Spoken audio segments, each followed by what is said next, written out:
Kita mulai. Assalamualaikum warahmatullahi wabarakatuh. Innal hamdalillah nahmaduhu wa nasta'inuhu wa nastaghfiruh wa natubu ilaihi wa na'udzu billahi min shururi anfusina wa min sayyiati a'malina. May yahdihillahu fala mudilla lahu wa may yudlil fala hadiya lahu. Asyhadu an la ilaha illallah wahdahu la syarika lahu wa asyhadu anna Muhammadan 'abduhu wa rasuluh. Sallallahu alaihi wa ala alihi wa sahbihi wa man ihtada bihudah wa qatafa atharahu ila yaumiddin wa sallama tasliman katsira amma ba'd. Ma'asyiral muslimin wal muslimat, hadirin hadirat rahimani wa rahimakumullah. Marilah kita senantiasa memanjatkan puji dan syukur kita kepada Allah Subhanahu wa taala yang telah memberikan berbagai macam bentuk karunia kepada kita semua. Dan di antara nikmat yang Allah berikan kepada kita adalah kemudahan yang Allah berikan kepada kita untuk menghadiri majelis ilmu. Kemudian yang berikutnya, salawat beserta salam semoga senantiasa tercurah limpahkan kepada Nabi kita Muhammad sallallahu alaihi wasallam, kepada keluarga beliau, para sahabat, serta orang-orang yang senantiasa mengikuti sunnah beliau hingga akhir zaman kelak. Ma'asyiral muslimin wal muslimat, hadirin hadirat rahimani wa rahimakumullah. Pada kesempatan malam hari ini biidznillah subhanahu wa ta'ala kita akan membahas tentang satu tema, yaitu yang masih berkaitan dengan materi kita yang telah lalu, yaitu yang berkaitan dengan pembukuan Al-Quranul Karim, sejarah pembukuan Al-Quran menjadi mushaf yang saat ini kita pegang, kita baca, tercetak, dijual, dimanfaatkan oleh kaum muslimin. Taib, pada pertemuan kita yang telah lalu, ma'asyiral muslimin rahimani wa rahimakumullah, telah kita jelaskan bahwa penjagaan terhadap Al-Quran itu terbagi menjadi dua. Yang pertama ada penjagaan dengan hafalan, yang kedua penjagaan dengan tulisan.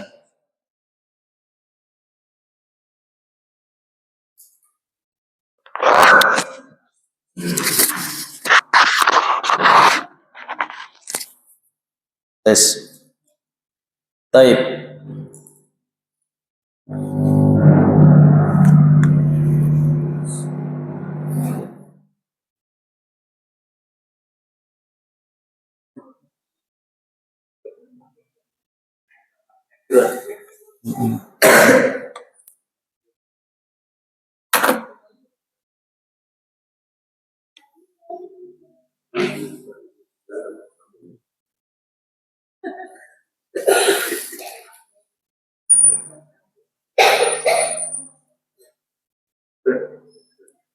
Taib. Kita akan lanjutkan terkait tentang sejarah pembukuan Al-Quran menjadi mushaf. Ya, bagaimanakah sejarah Al-Quran itu dari yang dulunya hanya didapatkan dengan dari satu lidah ke lidah yang lainnya, dari satu mulut ke mulut yang lainnya, sampai menjadi mushaf yang saat ini bisa kita baca. Dan ini kemarin kita sebutkan termasuk di antara bagian dari penjagaan terhadap Al-Quranul Karim. Inna nahnu nazzalna dzikra wa inna lahu lahafidhun. Sesungguhnya kami yang akan menurunkan az-zikr. Kami yang menurunkan Al-Quranul Karim, wa inna lahu lahafidhun. Dan kami yang akan menjaga Al-Quran Al-Karim. Baik. Ma'asyiral muslimin rahimani wa rahimakumullah. Ada 3 tonggak sejarah yang menjadi cikal bakal utama Al-Quran yang ada, yang Allah Subhanahu wa ta'ala turunkan sebagai kalamnya, sebagai firmannya, menjadi buku yang saat ini bisa kita pegang, saat ini bisa kita manfaatkan dengan baik. Ya, kita baca ayat-ayatnya, lembar demi lembarnya. Dimulai sejarah pembukuan Al-Quranul Karim itu dari masa Nabi Muhammad sallallahu alaihi wasallam. Bagaimana Al-Quran di masa Nabi sallallahu alaihi wasallam? Kalau kita perhatikan, yang pertama, bahwasanya para sahabat berlomba-lomba untuk menghafal Al-Quranul Karim. Jadi di masa itu apabila turun satu ayat dari Allah Subhanahu wa taala kepada Nabi Muhammad sallallahu alaihi wasallam, maka para sahabat yang mengetahui hal tersebut mereka berlomba-lomba bagaimana caranya agar mereka menghafalkan ayat-ayat tersebut. Ini sudah kita bahas pada pertemuan yang lalu tentang apa yang menjadi motivasi dari para sahabat Nabi Muhammad sallallahu alaihi wasallam untuk supaya bisa menjaga Al-Quran. Jadi mereka menghafalkan Al-Quran Al-Karim. Motivasinya sangat banyak sekali. Termasuk diantaranya adalah keutamaan tentang Al-Quranul Karim. Kemudian motivasi Nabi SAW kepada personal para sahabat dan yang lain sebagainya. Nah, yang kedua, sebagian para sahabat menulis Al-Quran. Ya, sebagian para sahabat Nabi SAW mereka menulis Al-Quran. Kelihatan tidak, Pak? Kelihatan ya? Baik. Para sahabat Nabi SAW mereka menulis Al-Quranul Karim. Kemarin kita sebutkan bahwa yang menulis Al-Quranul Karim ada berapa orang, Pak? Ada 16 orang. Dan itu semua bukan merupakan pembatasan. Ada sebagian sahabat yang lainnya yang mereka juga menulis Al-Quran Al-Karim. Sebelum kita lanjutkan, kita bagi buku dulu.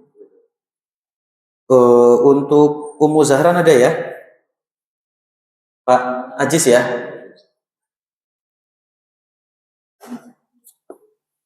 Mana tadi bukunya? Pak Sugi? Ada Pak Sugi?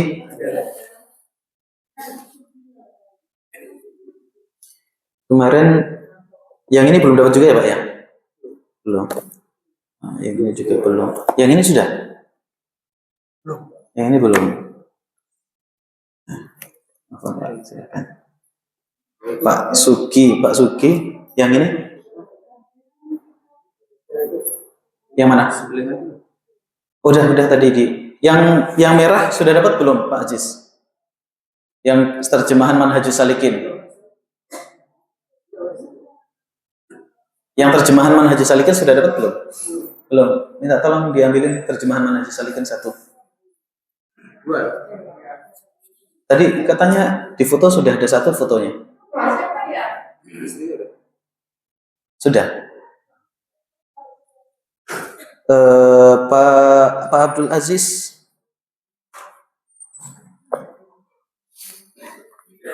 Pak Abdul Aziz. Bahasa Arab ya Pak ya? Yang 100 hadis sudah dapat belum? Belum. Ini ya Pak.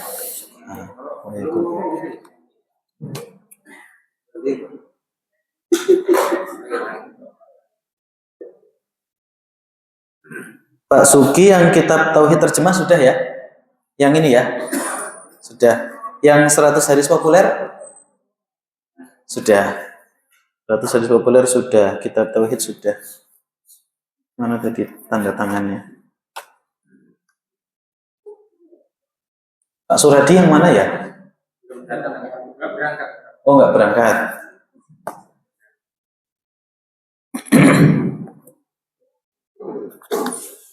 Pak Abdul Aziz berarti sudah ya?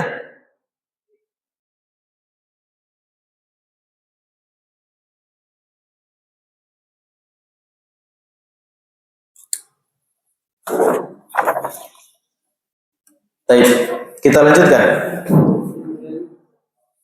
Jadi yang pertama, Al-Quran di masa Nabi Muhammad SAW dijaga dengan cara dihafalkan oleh para sahabat Nabi SAW. Dan yang paling utama adalah dijaga dan dihafalkan oleh Nabi Muhammad SAW. Kemudian yang kedua, sebagian para sahabat mereka menulis Al-Quranul Karim. Ya, di manakah mereka menulisnya? Yang pertama di sini mereka menulisnya di batu. Al-Quran tatkala turun ayat ditulis di mana para sahabat bisa menulisnya. Ya, yang pertama bisa ditulis di batu. Yang kedua adalah ditulis di kayu. Ya, ada papan, ada triplek. Ya, kalau zaman sekarang triplek ya. Kayu apapun maka akan ditulis Al-Quran tersebut. Kemudian yang ketiga adalah pada pelepah kurma. Ya, di pelepah kurma ditulis Al-Qur'an, ayat-ayat Al-Qur'an. Kemudian yang keempat adalah di tulang. Di gambarnya sebenarnya terlalu ekstrim ya, bukan juga tulang yang kecil, tapi tulang piringan ya, seperti tulang di paha yang agak pipih, disitulah yang dipakai untuk menulis Al-Quran. Kemudian di pelana, unta dan yang semisalnya. Jadi intinya di masa Nabi Shallallahu Alaihi Wasallam adalah bagaimana caranya Al-Quran itu bisa dijaga dengan tulisan. Belum ada ide, belum kepikiran bagaimana Al-Quran itu untuk dibukukan menjadi satu buku tertentu. Ya, ini adalah tempat penulisan Al-Quran atau media penulisan Al-Quran di masa Nabi Muhammad Sallallahu Alaihi Wasallam.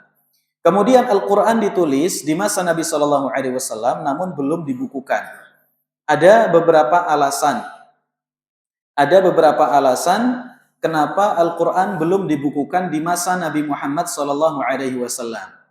Yang pertama, masih banyak nasakh. Nasakh itu artinya ada ayat yang telah diturunkan akan tetapi hukumnya dihapus oleh Allah Subhanahu wa taala. Atau ayatnya dihapus namun hukumnya masih tetap. Jadi ada 3 model nasakh. Ada ayat yang hukumnya telah dihapus. Ada ayat yang lafadznya, pengucapannya telah dihapus akan tetapi lafadznya masih ada. Dan ada ayat yang hukumnya dihapus, ayatnya pun juga dihapus. Ini salah satu di antara faktor kenapa Al-Quran itu tidak dicatat, tidak ditulis, tidak dibukukan, tidak dibukukan pada masa Nabi Muhammad Sallallahu Alaihi Wasallam. Kemudian yang kedua, tidak ada waktu yang cukup untuk membukukan Al-Quran pada jeda antara ayat yang paling terakhir sampai waktu wafatnya beliau Sallallahu Alaihi Wasallam. Jadi Nabi Sallallahu Alaihi Wasallam menjelang wafat ayat yang terakhir turun. Ya, ayat yang terakhir turun. Kemudian antara ayat yang terakhir turun sampai dengan hari wafatnya Nabi Muhammad Sallallahu Alaihi Wasallam itu tidak cukup waktu untuk melakukan satu mega proyek berupa pengumpulan apa? Pengumpulan ayat-ayat Al-Quran untuk dibukukan menjadi satu buku. Karena jeda waktunya sangat apa? Sangat pendek sekali. Sedangkan untuk membukukan Al-Quran di masa itu butuh waktu yang sangat lama. Karena satu harus mengumpulkan orang dulu. Kumpul orangnya nanti dicatat satu ayat, ayat demi ayat. Kemudian setelah itu mencari pelepah-pelepah kurma yang ada di dalamnya Al-Quran. Kemudian mencari tulang-tulang yang ada di dalamnya Al-Quran.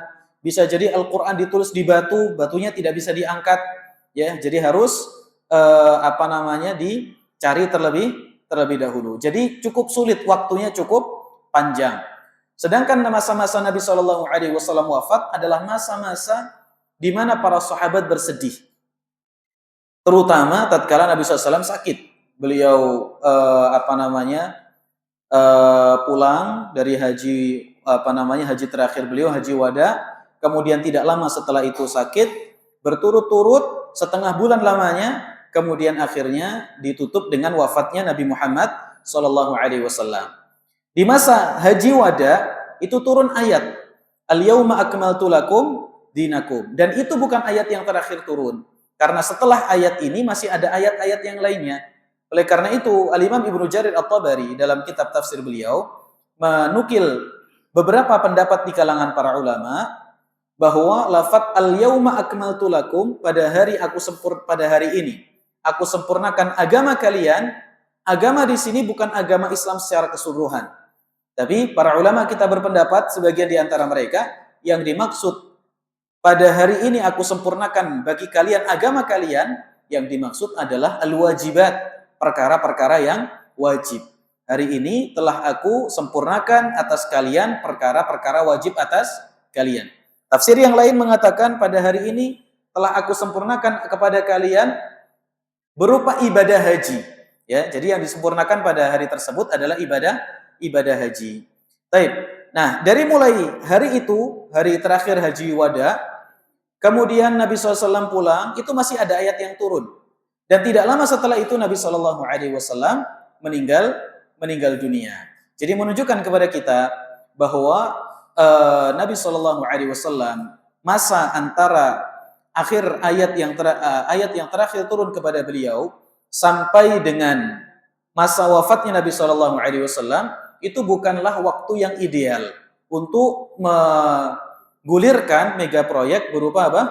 Pembukuan Al-Quran Al-Karim. Karena tadi cukup apa Pak? Cukup sulit ya untuk membukukan Al-Quran Al-Karim. Kemudian yang berikutnya, para sahabat masih banyak dan para penghafal Al-Quran masih lengkap. Jadi memang pada masa tersebut belum ada ide yang terbetik untuk membukukan Al-Quranul Karim. Ya, karena yang hafal Al-Quran masih banyak. Kemudian para sahabat masih lengkap saat masa-masa Nabi Muhammad Sallallahu Alaihi Wasallam.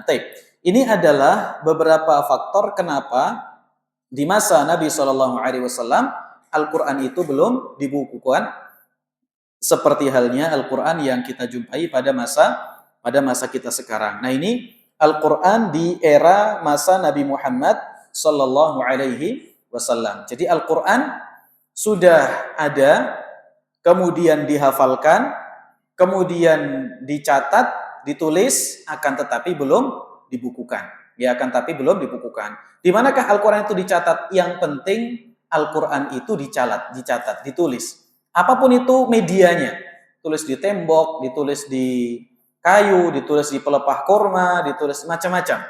Ya, yang menjadi inti itu adalah bagaimana Al-Quran tidak hilang. Kemudian yang berikutnya, ma'asyiral muslimin rahimani wa rahimakumullah, Al-Quran di masa Abu Bakar As-Siddiq radhiyallahu taala anhu. Di sini poin pertama adalah faktor pemicu adanya ijtihad berupa pembukuan Al-Quran. Apa yang menjadi pemicu? Para sahabat mereka berijtihad ya untuk membukukan Al-Quranul Karim. Yang pertama, ma'asyiral muslimin rahimani wa rahimakumullah, adalah banyaknya para penghafal Al-Quran yang gugur dalam perang Riddah. Riddah itu artinya adalah kemurtadan. Apa maksudnya? Tatkala Nabi Shallallahu Alaihi Wasallam wafat, maka sebagian orang-orang yang sebelumnya masuk Islam mereka murtad. Ya, mereka murtad, keluar dari agama Islam, tidak mau beribadah kepada Allah. Kemudian sebagian di antara mereka enggan untuk membayar zakat. Ya, enggan untuk membayar zakat. Maka pasca wafatnya Nabi SAW dan kekhilafahan dipegang oleh Abu Bakar As-Siddiq radhiyallahu taala anhu, maka ada dua PR besar yang dihadapi oleh Abu Bakar As-Siddiq. Yang pertama adalah menghadapi para orang-orang muslim yang enggan untuk membayar zakat, tidak mau untuk membayar zakat, yang kemudian akhirnya diperangi oleh siapa? Abu Bakar As-Siddiq radhiyallahu taala anhu.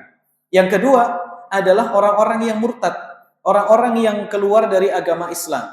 Mereka hanya masuk Islam tatkala Muhammad ada. Makanya pidatonya Abu Bakar As-Siddiq radhiyallahu taala anhu pasca beliau diberi amanat untuk menjadi khalifah, beliau mengatakan, bukan setelah menjadi khalifah ya, tapi pasca wafatnya Nabi SAW, beliau mengatakan, "Man kana ya'budu Muhammadan fa inna Muhammadan qad mat, wa man kana ya'budu Allah fa inna Allah hayyun la yamut." Kata Abu Bakar As-Siddiq radhiyallahu taala anhu, ya, tatkala itu beliau datang dari awalai Madinah, dari dari dataran tinggi kota Madinah, datang ke rumahnya Nabi sallallahu alaihi wasallam, kemudian langsung menuju rumah putrinya yaitu Aisyah radhiyallahu taala anha. Nabi SAW sudah terbujur, sudah meninggal dunia, dibuka kain penutup jenazah Nabi SAW oleh Abu Bakar As-Siddiq, kemudian dicium keningnya oleh Abu Bakar. Abu Bakar mengatakan, "Tibta hayyan wa mayyitan." Sungguh engkau wahai Muhammad adalah orang yang baik dalam kondisi hidup atau dalam kondisi telah meninggal dunia. Dalam kondisi itu Umar ibn Khattab radhiyallahu taala anhu tidak bisa mengontrol kesedihannya. Beliau mengatakan, barang siapa yang mengatakan Muhammad telah meninggal dunia, maka saya akan tebas. Ya, Muhammad itu tidak lain kecuali sekarang beliau seperti yang pernah dilakukan oleh Nabi Musa. Beliau pergi menuju Allah Subhanahu wa taala dan kemudian beliau akan kembali lagi. Tidak ada satupun sahabat yang bisa menenangkan Umar ibn al-Khattab radhiyallahu taala anhu sampai datangnya Abu Bakar As-Siddiq radhiyallahu taala anhu. Setelah beliau masuk ke dalam rumah, kemudian beliau keluar dalam kondisi Umar masih diliputi rasa kesedihan, dan semua para sahabat dalam kondisi bersedih, ya, dalam kondisi apa? Dalam kondisi bersedih. Dan perjalanan wafatnya Nabi SAW cukup rinci disebutkan oleh Syekh Shafiyur Rahman Al-Mubarakfuri di akhir-akhir kitab Ar-Rahiqul Maktum. Nanti silahkan dibaca bagaimana hari demi hari dikisahkan oleh beliau tentang kisah wafatnya Nabi SAW. Kemudian setelah itu Abu Bakar As-Siddiq radhiyallahu taala anhu keluar rumah menenangkan Umar ibn al-Khattab, dan beliau mengatakan apa yang tadi sudah kita nukilkan. Barang siapa yang menyembah Muhammad, maka sesungguhnya Muhammad telah wafat, telah meninggal dunia. Adapun barang siapa yang menyembah Allah Subhanahu wa taala, maka sungguh Allah Subhanahu wa taala adalah zat yang maha hidup, tidak akan pernah mati. Ya. Jadi ini pidato yang menunjukkan tentang betapa tingginya ilmu Abu Bakar As-Siddiq radhiyallahu taala anhu. Dan kemudian yang kedua, betapa besar keimanannya Abu Bakar As-Siddiq radhiyallahu taala anhu.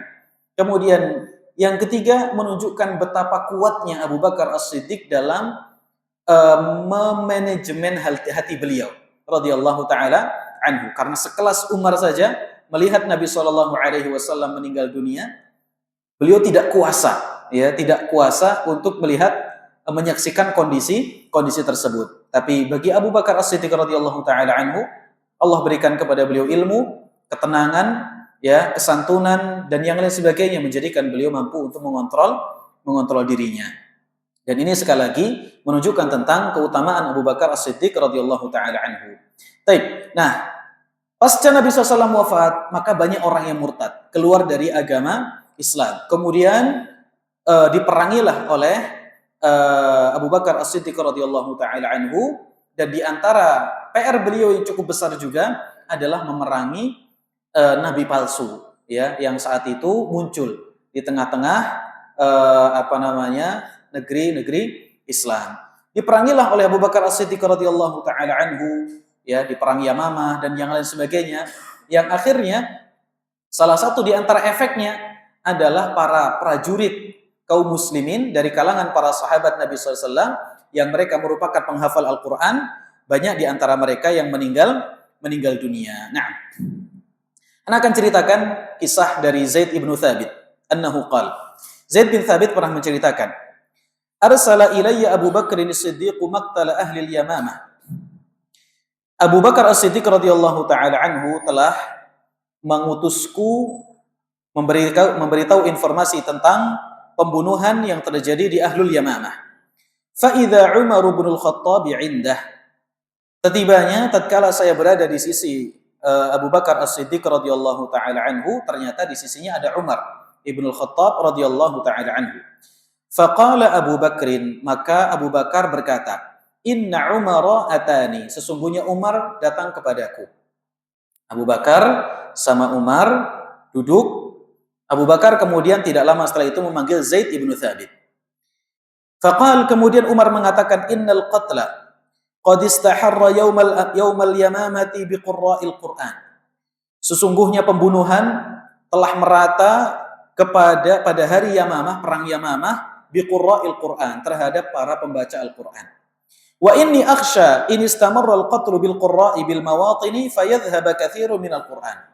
Katanya Umar bin Khattab radhiyallahu taala anhu, saya khawatir kalau seandainya peperangan ini akan terus dilanjutkan, maka para penghafal Al-Qur'an dari kalangan para sahabat Nabi sallallahu alaihi wasallam akan banyak yang terbunuh. Sehingga hal ini akan menjadikan Al-Qur'an hilang. Fayadhhab katsirun min al-Qur'an, sehingga dikhawatirkan kalau banyak orang yang terbunuh, maka Al-Qur'an ini akan hilang. Wa inni ara an ta'mura bi jam'il Qur'an. Dan saya, katanya Umar, saya punya usulan kepada engkau wahai Abu Bakar As-Siddiq, silahkan atau barangkali engkau bisa untuk membuat satu kebijakan yang berisikan tentang program pembukuan Al-Qur'anul Karim. Qultu li Umar. Abu Bakar ini masih cerita kepada Zaid ibn Thabit. Umar tadi datang kepadaku, terus Umar bilang seperti ini kepadaku. Kemudian aku jawab Umar, Katanya Abu Bakar, "Kaifa naf'alu syai'an lam yaf'alhu Rasulullah sallallahu alaihi wasallam?" Katanya Abu Bakar, bagaimana kita mau melakukan sesuatu yang tidak pernah dilakukan oleh Nabi Muhammad sallallahu alaihi wasallam? Artinya Abu Bakar masih belum menerima usulan Umar. Umar mengusulkan untuk pembukuan Al-Quran. Subhanallah, berarti usulannya Umar ini luar biasa ya Pak. Pahala yang besar untuk Umar ibn Khattab radhiyallahu taala anhu. Baik, katanya Abu Bakar, gimana kita mau melakukan sesuatu yang belum pernah dilakukan oleh Rasulullah sallallahu alaihi wasallam? Di masa Nabi, Al-Quran tidak dibukukan. Kenapa kita harus membukukan Al-Quran? Padahal beliau tidak melakukannya. Kemudian, qala Umar mengatakan, "Hadza wallahi khairun." Wahai Abu Bakar, demi Allah ini adalah kebaikan. Ya, katanya Umar, ini adalah kebaikan. Falam yazal Umaru yuraji'uni hatta syaraha Allahu sadri lidzalika. Katanya Abu Bakar kepada Zaid bin Thabit, "Wahai Zaid, Umar senantiasa memberikan masukan, usulan kepadaku terus-menerus. Diskusi terus, sedikit memaksa, yuraji'uni, terus datang kepadaku, memberikan usulan tersebut, sampai Allah Subhanahu wa ta'ala melapangkan dadaku untuk menerima usulannya Umar." Akhirnya Abu Bakar menerima usulannya Umar, yaitu beliau akhirnya setuju untuk membukukan Al-Quranul Karim. Wa ra'aitu fi dzalika alladhi ra'a Umar. Akhirnya saya pun berpendapat seperti pendapatnya Umar, yaitu kita harus membuat satu program, yaitu berupa pembukuan Al-Quranul Karim. Qala Zaid berkata, qala Abu Bakar berkata kepada Zaid ibnu Thabit, karena tadi yang dipanggil adalah Zaid. Zaid itu yang kemarin kita ceritakan Pak, orang nomor 1 yang disuruh oleh Nabi SAW belajar bahasa Pak, belajar bahasa Yahudi. 15 malam kelar. Subhanallah, 15 malam belajar bahasa asing Pak, kelar. Kita belajar bahasa Inggris lebih cepat dari Zaid, 20 jam bisa bahasa Inggris. Jam ke-21 nggak bisa lagi, karena 20 jam bisa bahasa bahasa Inggris. Taib. Qala Abu Bakar berkata kepada Zaid, "Innaka rajulun syabun aqil." Wahai Zaid, sesungguhnya engkau adalah seorang laki-laki masih muda, pintar lagi. 15 malam bisa bahasa Yahudi. La nattahimuk, wahai Zaid, tidak ada urusan hati antara kami dengan engkau. Wa ra'aitu wa qad kunta taktubul wahya li Rasulillah. Dan dulu engkau punya pengalaman sebagai pencatat wahyu bagi Rasulullah sallallahu alaihi wasallam. Fatatabba' al-Qur'ana fajma'hu. Wahai Zaid, saya selaku khalifah memberikan memberikan perintah kepadamu untuk tatabba', carilah Al-Qur'an dimanapun itu berada, fajma'hu, kemudian kumpulkan. Jadi perintahnya Abu Bakar kepada Zaid adalah nyari di mana Al-Qur'an itu ada. Pokoknya di mana Al-Qur'an itu ada, cari. Orang-orang yang hafal Qur'an siapa saja dipanggil semua, nanti dicatat ulang. Selesai dengan orang-orangnya, nanti progres berikutnya adalah mencari Al-Qur'an di pelepah kurma, dicari satu persatu. Siapa yang punya pelepah kurma isinya ada ayat Al-Qur'an. Kita bisa bayangkan Pak, setebal itu Al-Qur'an dengan jumlah ayat yang sangat banyak. Itu bisa jadi satu pelepah itu isinya cuma satu ayat, ya. Satu pelepah isinya cuma satu ayat. Satu orang cuma hafal satu ayat, satu orang cuma hafal satu surat. Nanti belum lagi di batu, belum lagi di pelana unta. Untanya pergi, ya. Subhanallah. Ini perintah berat atau tidak, Pak?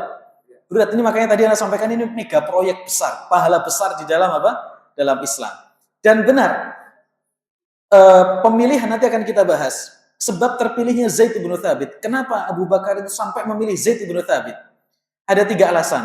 Rajulun, laki-laki masih muda, syabun, masih muda, yang ketiga akil. Beliau adalah orang yang berakal, orang yang cerdas. Jadi masa muda karena penuh semangat, akil karena kecerdasan. Jadi nggak cuma pemuda saja, karena ada pemuda yang nggak berakal. Pemuda nggak berakal itu maksudnya apa? Nggak sepinter siapa? Nggak sepinter Zaid. Nggak disuruhnya Ibnu Mas'ud. Ibnu Mas'ud fisiknya kurang. Dari segi fisik apa? Dari segi fisik kurang. Makanya yang paling cocok adalah Zaid ibnu Thabit.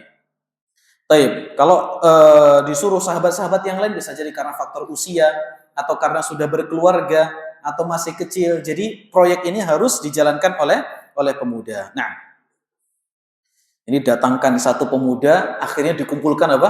Al-Quran. Bukan goncangkan dunia ini, goncangkan dunia dan akhirat. Pahala yang sangat apa? Pahala yang sangat besar. Taib, fatatabba'il Quran, wahai Zaid, cari di mana saja Al-Quran itu berada. Fajma'hu, kemudian kumpulkan. Fawallahi, katanya Zaid, luar biasa. Lau kallafuni naqla jabalin minal jibali, ma kana athqala alayya mimma amarani bihi min jam'il Quran. Katanya Zaid, kalau Abu Bakar nyuruh saya mindahkan gunung Uhud, gunung itu lebih ringan daripada perintah untuk membukukan apa? Al-Quran. Luar biasa, besar sekali perintah membukukan apa? Al-Quranul Karim. Qultu, katanya Zaid, kaifa taf'aluna syai'an lam yaf'alhu Rasulullah sallallahu alaihi wasallam. Zaid mengatakan, bagaimana kalian berdua, Abu Bakar dan Umar, bisa berpendapat untuk mengerjakan sesuatu yang tidak pernah dikerjakan oleh Nabi sallallahu alaihi wasallam. Ini sama seperti pikirannya siapa? Abu Bakar As-Siddiq. Ini teori berpikirnya para sahabat Nabi sallallahu alaihi wasallam. Jadi kalau ada sesuatu itu dicek dulu, Nabi itu merintahkan atau tidak? Ada dasarnya atau tidak? Ada dalilnya atau tidak? Jangan hari ini kita yang penting apa? Bagus, ya. Yang penting apa? Yang penting baik, tidak bisa seperti itu. Harus ada sandaran dari perintah Nabi sallallahu alaihi wasallam. Qal, kata Abu Bakar. Jawaban Abu Bakar seperti jawabannya Umar. Huwa wallahi khair, wahai Zaid, demi Allah ini adalah kebaikan. Ya. Falam yazal Abu Bakr yuraji'uni hatta syaraha Allah sadri lilladhi syaraha lahu sadra Abi Bakr wa Umar radhiyallahu taala anhuma. Maka senantiasa Abu Bakar berdiskusi denganku, menyampaikan alasannya kepadaku, kemudian ngobrol, memberikan masukan kepadaku, sampai akhirnya Allah Subhanahu wa taala yang telah melapangkan dadanya Abu Bakar dan Umar, Allah pun juga melapangkan dadaku untuk menerima usulan dari siapa? Abu Bakar radhiyallahu taala anhu. Fatatabba'tul Qur'ana ajma'uhu. Akhirnya saya pun memulai proyek tadi. Program tadi, saya kumpulkan Al-Qur'an satu. Ya, siapa yang hafal ayat surat Al-Baqarah, siapa saja suruh datang. Kemudian dikumpulkan, kemudian dicatat dan yang lain sebagainya. Nah, kemudian minal usbi, kata beliau, dari pelepah-pelepah kurma. Wal likhafi, kemudian apa? Papan-papan kayu. Wasudurir rijali, kemudian dada-dada para laki-laki. Ya, maksudnya adalah dari hafalan. Kumpulkan semua sahabat Nabi SAW, bukan ditulis di dada, tapi dari apa? Dari hafalan. Hatta wajadtu akhir surat Taubah ma'a Abi Khuzaimah al-Ansari. Sampai saya jumpai akhir dari surat At-Taubah. Ya, bersama dengan Abu Khuzaimah al-Ansari. Satu ayat di sisi satu sahabat Nabi SAW. Berarti ketemu dengan hampir semua sahabat Nabi SAW. Ya, di sisi Abu Khuzaimah al-Ansari, lam ajidha ma'a ahadin ghairah, yang saya tidak menjumpai satu ayat di akhir surat At-Taubah kecuali di Abu Khuzaimah al-Ansari. Ini kalau sampai Abu Khuzaimah al-Ansari wafat, udah surat At-Taubah kurang satu. Ya, surat At-Taubah apa? Kurang satu. Tidak ada yang hafal kecuali Abu Khuzaimah al-Ansari radhiyallahu taala anhu. Berarti satu-satu ditanya, Pak. Kamu hafal ayat ini enggak? Ada enggak kamu hafal surat At-Taubah? Dari Nabi SAW begini, subhanallah, anak aja enggak bisa bayangkan loh, Pak. Ya, proyek IKN bablas, Pak. Ini proyek besar ya. Tidak berkaitan dengan masalah pembangunan itu nomor sekian. Ini proyek paling besar. Hatta khatimati bara'ah, dari ayat 128. Fakanatis suhufu 'inda Abi Bakr hatta tawaffahu Allah. Selesai proyek tadi, ditulis semuanya oleh Zaid ibnu Thabit radhiyallahu taala anhu, satu mushaf, kemudian dipegang oleh Abu Bakar As-Siddiq radhiyallahu taala anhu hatta tawaffahu Allah, sampai Allah Subhanahu wa taala mewafatkan beliau. Thumma 'inda Umar, setelah wafatnya Abu Bakar, mushaf itu berpindah ke tangannya Umar ibn Khattab radhiyallahu taala anhu. Thumma 'inda Hafsah, kemudian sampai di tangannya Hafsah, putrinya Umar ibn Khattab radhiyallahu taala anhu. Nah, baik. Jadi ma'asyiral muslimin rahimani wa rahimakumullah, ini menunjukkan kepada kita tentang betapa besarnya jasa dari Abu Bakar As-Siddiq radhiyallahu taala anhu, jasa dari Umar ibn Khattab radhiyallahu taala anhu, dan jasa dari Zaid ibnu Thabit radhiyallahu taala anhu, yang menjadi uh, penggerak utamanya tadi adalah usulan dari siapa, Pak? Adalah usulan dari Umar ibnul Khattab radhiyallahu taala anhu. Makanya Umar hampir rata-rata usulannya itu sesuai, ya, hampir rata-rata usulannya baik itu kepada Nabi atau kepadanya Abu Bakar, kepada Abu Bakar, rata-rata usulannya apa?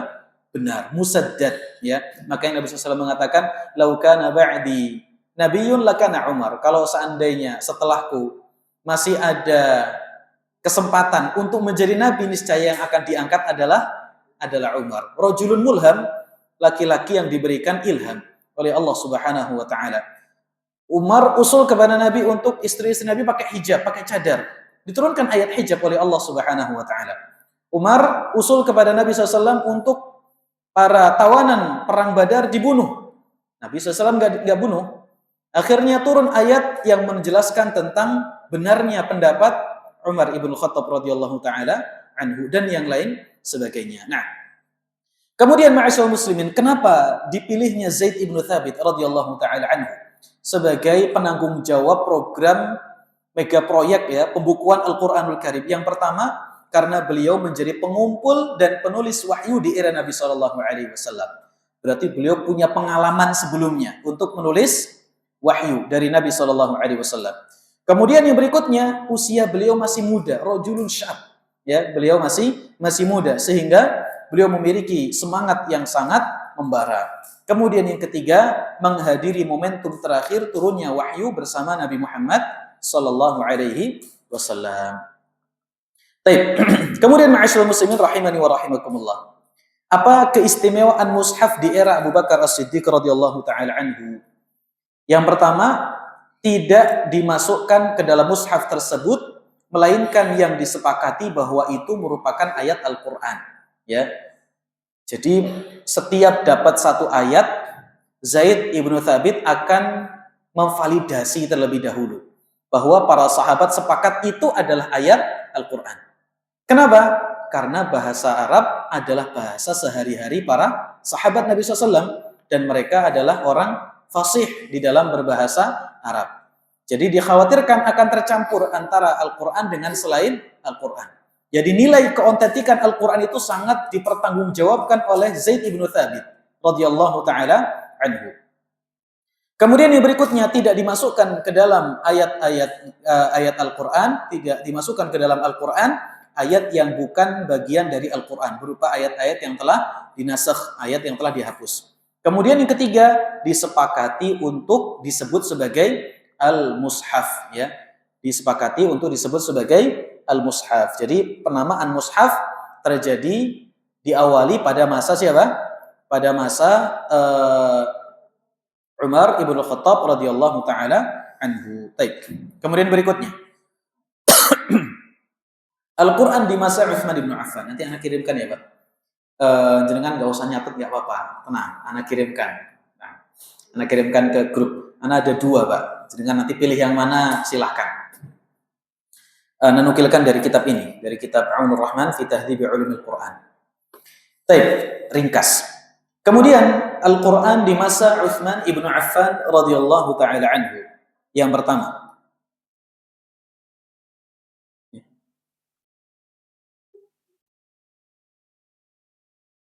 faktor utama penyebab adanya pembukuan ulang Al-Quranul Karim.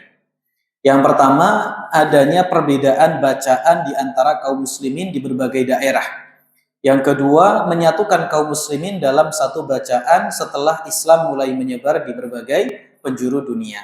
Jadi Al-Quran pasca wafatnya Abu Bakar, kemudian di era Umar, para sahabat itu mulai berpikir untuk membukukan Al-Quran juga. Makanya di masa Nabi, di masa sahabat, di masa Abu Bakar, di masa Umar, itu ada namanya Mushaf Abu Bakar, ada namanya Mushaf Ubay ibnu Ka'ab, dan mushaf-mushaf yang lainnya. Itu dari segi urutan surat, itu berbeda-beda antara satu mushaf dengan mushaf yang lainnya. Di masa Abu Bakar, mushafnya pun urutannya tidak seperti mushaf yang ada di era Utsman ibn Affan radhiyallahu taala anhu. Jadi urutannya berbeda, tidak seperti mushaf yang kita ketahui sekarang. Nah, jadi adanya perbedaan bacaan di antara kaum muslimin di berbagai daerah, tidak satu dalam bacaan, berbeda-beda. Kemudian yang kedua, tujuannya atau faktornya adalah menyatukan kaum muslimin dalam satu bacaan setelah Islam mulai menyebar di berbagai penjuru dunia. Makanya nanti kebijakannya Utsman adalah menjadikan mushaf Al-Quran sesuai dengan lisannya orang-orang Quraisy. Karena Al-Quran diturunkan kepada orang Quraisy. Siapa orang Quraisynya, Pak? Nabi Muhammad SAW, beliau adalah orang Quraisy. Apabila terjadi perbedaan antara, nanti kita sebutkan nih, ini ada 4 orang, tim lajnah pengumpulan Al-Quran di masa Utsman. Yang pertama ketuanya siapa, Pak? Zaid bin Thabit, masih orang yang sama. Kemudian Abdullah ibnu Zubair, anaknya siapa? Zubair ibnu Al-Awwam. Kemudian Sa'id ibnu Al-As. Kemudian yang keempat Abdurrahman ibnu Al-Harith ibnu Hisham. Ya, ini semuanya pemuda di masa Utsman ibnu Affan radhiyallahu taala anhu. Ini juga proyek besar di masa Utsman ibnu Affan radhiyallahu taala anhu, yaitu untuk menyatukan kaum muslimin di satu mushaf. Kemudian para ulama membahas tentang standar prosedur pengumpulan Al-Quran di masa Utsman.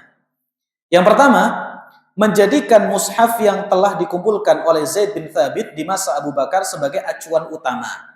Ya, sebagai naskah utama, acuan utama untuk penulisan Al-Quran.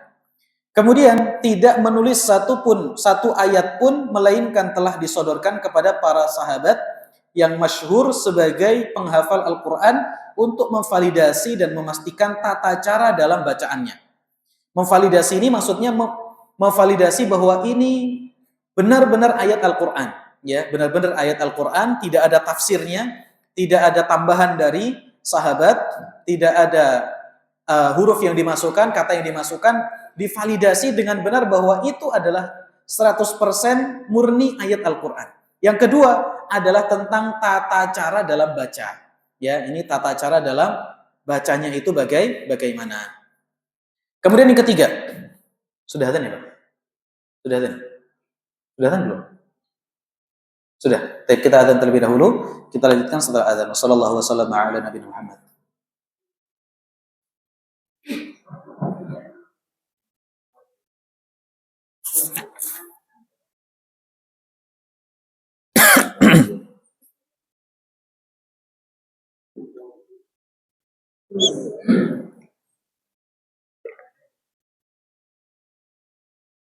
Allahu Akbar, Allahu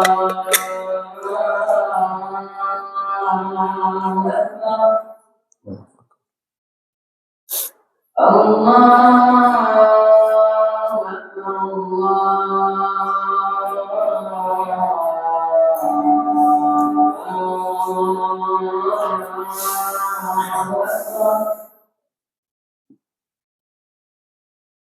أشهد أن لا إله إلا الله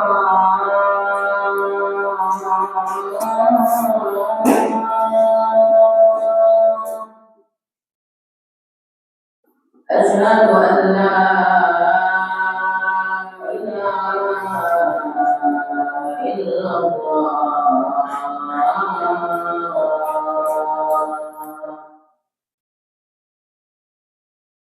أشهد أن محمدا رسول الله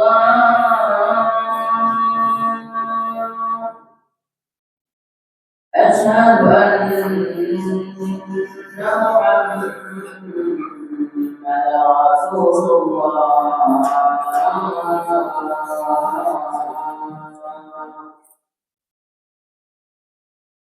حي على الصلاة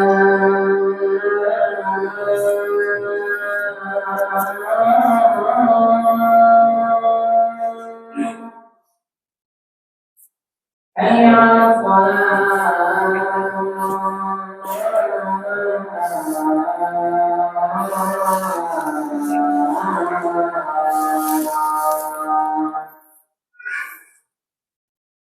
حي على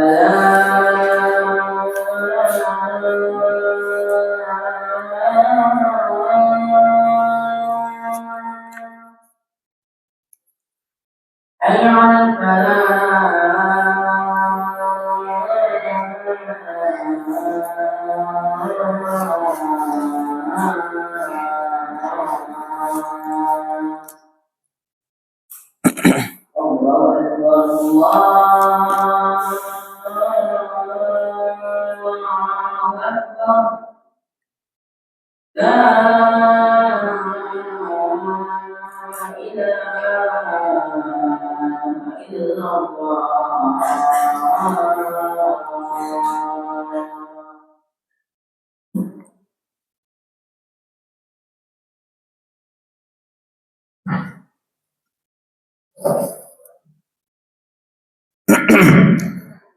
Taib.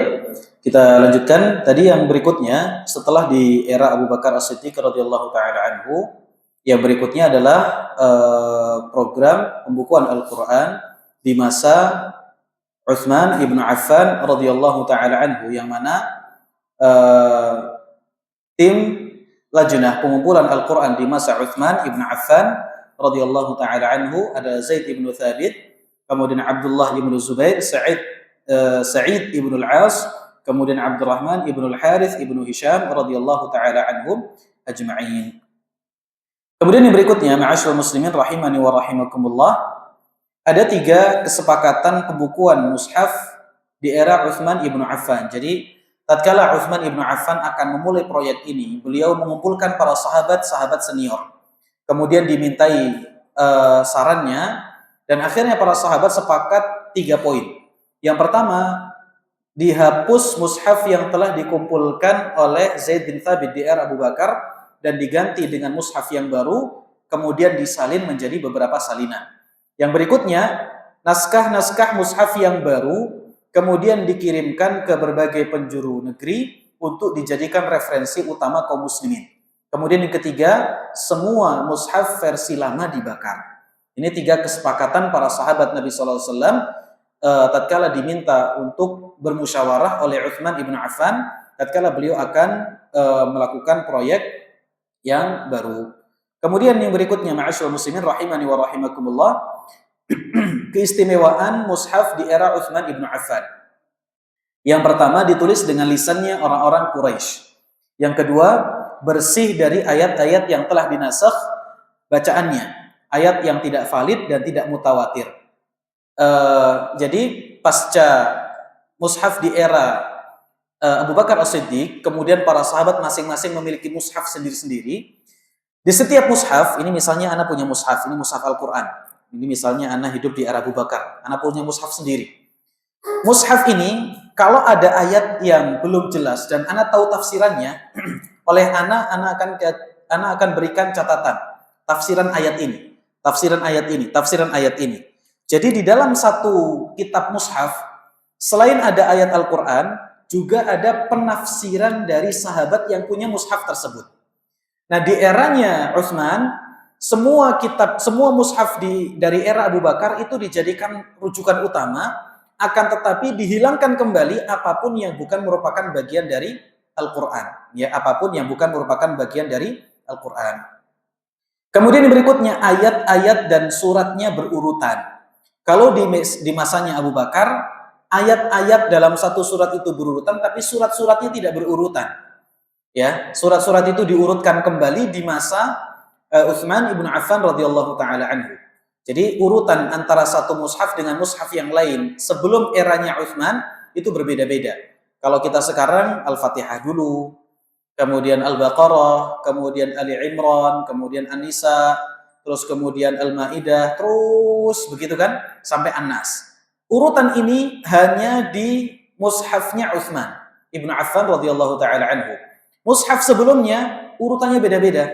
Ada yang habis Al-Baqarah, kemudian An-Nisa terlebih dahulu, kemudian ada surat Al-Mursalat setelah Amma Yatasaalun. Ya, Al-Mursalat setelah Amma Yatasaalun. Jadi urutannya apa? Berbeda-beda. Itulah yang menjadikan adanya persisian antara kaum muslimin tentang mushaf Al-Quran.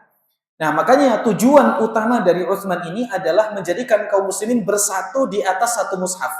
Urutannya sama, kemudian isinya sama. Urutannya sama, kalau ayat itu kan sudah jelas urutnya sama. Dari masa Abu Bakar, urutan ayat dalam satu surat itu tidak berubah. ya, sudah diurutkan dengan pas oleh Zaid ibn Thabit radhiyallahu taala anhu. Hanya yang berbeda itu urutan surat antara satu mushaf dengan mushaf yang lain berbeda-beda. Di eranya Utsman, ayatnya urut, suratnya juga urut.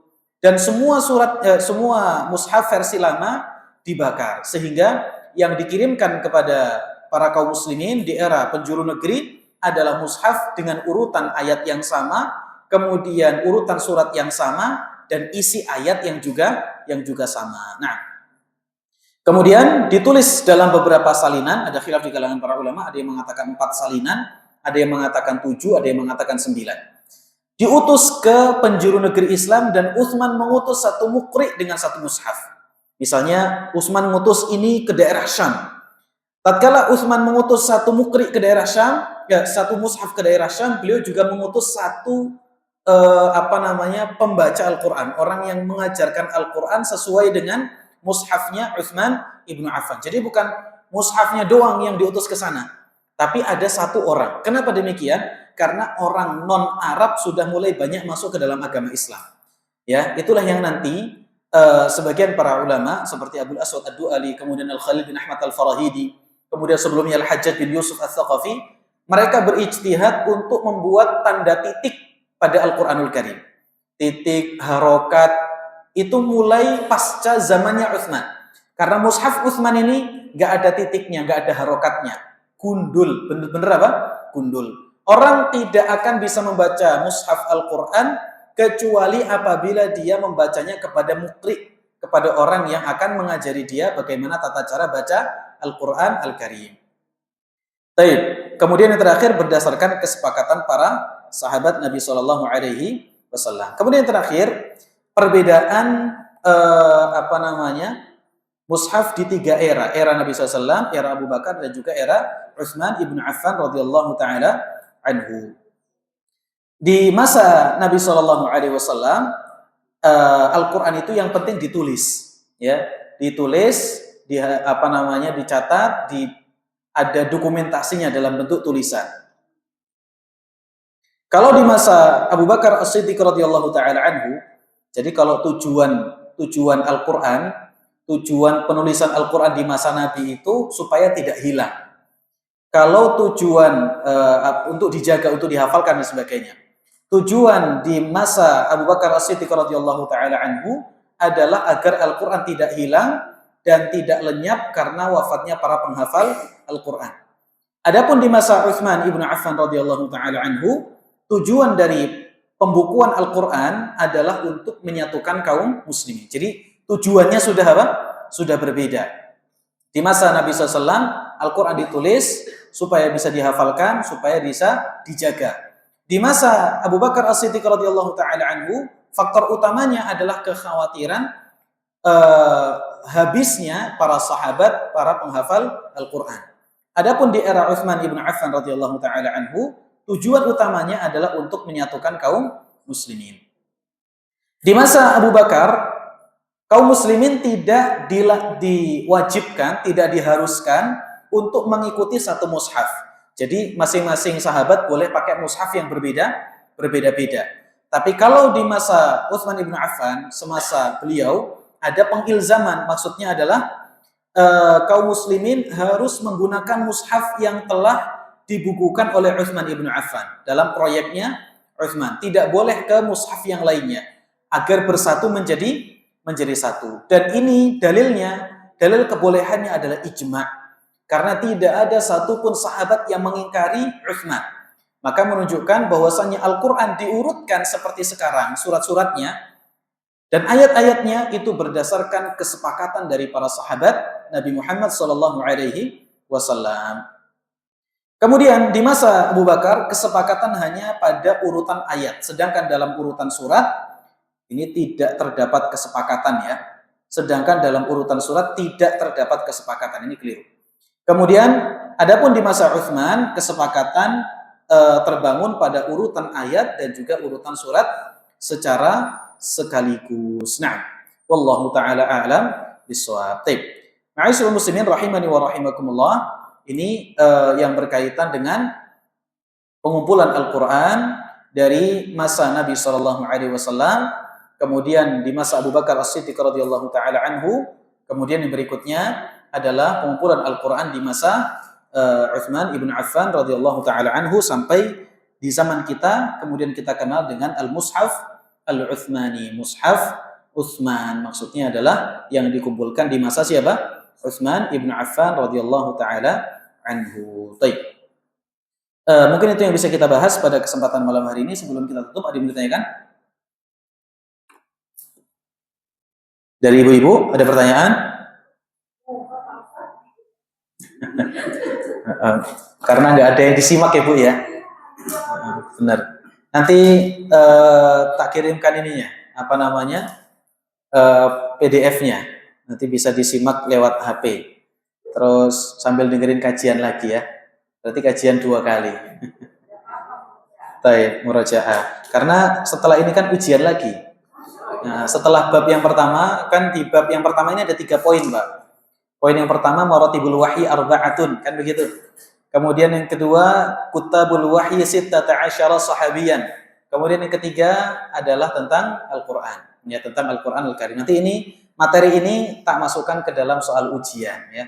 Tak masukkan ke dalam soal ujian biidznillahi subhanahu wa ta'ala. Biar apa, Pak? Biar murojaah. Kalau enggak gini kan enggak murojaah.